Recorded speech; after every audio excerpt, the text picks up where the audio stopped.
What's up, Hoosiers fans? It's Zach Greene reporting live from the Student Union, and today we're going to preview the Rutgers versus Indiana football game. The game will take place at 12 p.m. at Memorial Stadium.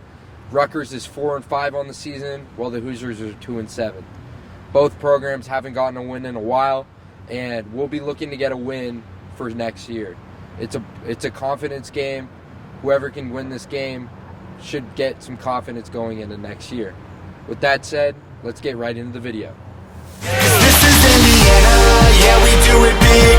Bossing on the Big Ten, you know what it is. Cause this is IU, you. This is IU, you. We got banners on the... Well, Hoosiers fans, the team is not going bowling for the first time in 2 seasons. But that doesn't mean we can't talk about their matchup against Rutgers this Saturday at noon Eastern Time. For the offense last week against Michigan, it struggled mightily in the big house against a tough Michigan front, led by Aiden Hutchinson. Donovan McCulley had a lot of ups and downs during the game, but he did have a good response touchdown following a turnover, which was highlighted by a 20-yard rush to get him inside the 5-yard line.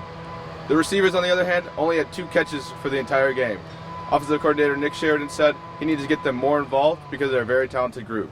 That included senior wide receiver Ty Freifogel, who's had an up and down season so far, but needs to get more involved if he wants to improve his draft stock coming up at the end of the season. For the running backs, Stephen Carr went down with an ankle injury, an injury that seems to be very common for the Hoosiers this season.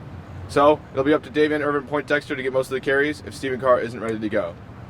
For the quarterbacks, Jack Tuttle and Michael Penix were both throwing the ball during practice this week, and so it is up in the air who will get the start against Rutgers, but many assume it will still be freshman Donovan McCulley. Last week, the Hoosiers' defense had another disappointing game. On the ground, they were torn up by running back Hassan Haskins for 168 yards and 2 scores. He had a 62-yard run, and he averaged 6.8 yards per carry. In the air, the defense also struggled, as they did not have Tywan Mullen, Reese Taylor, or Josh Sanguinetti in the secondary. Cade McNamara had 168 yards.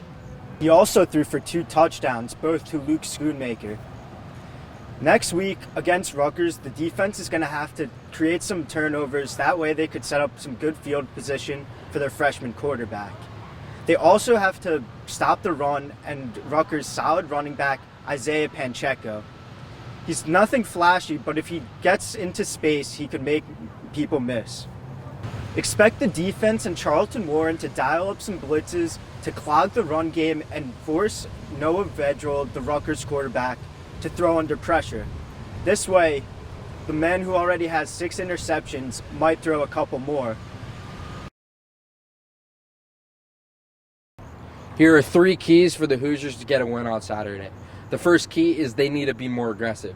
This past Saturday against Michigan, they failed to be aggressive, taking very little shots down the field and deciding to run the clock out at the end of the first half. If they want to pull out a win on Saturday, they need to take some shots down the field and do some more no huddle and speed up the game plan on offense. The second key is they need to average 4+ yards per carry. Like Matt said, starting running back Stephen Carr is out with an ankle injury, so it's a next man up mentality. Whoever steps up is going to need to average 4+ yards per carry to get starting quarterback and freshman Donovan McCulley in some 3rd and shorts. The last key is they need to force Noah Vedral, the Rutgers quarterback, to throw some interceptions. So far in the season, the Hoosiers defense has done a horrendous job at forcing turnovers. So if they want to pull out a win on Saturday, they need to force some turnovers and get some good field position. So let's see if that happens on Saturday. Like I said before, the Hoosiers are not going bowling again this season. That still doesn't mean we can't cheer on our team and show some support in their second to last home game of the season. So pack the rock, show up at noon Eastern Time to beat Rutgers. And like we always say, check out Hoosier Huddle on Instagram, Twitter, Facebook, and HoosierHuddle.com for all things Indiana football pre and post game. That's it from us. We'll see you next week. Go Hoosiers.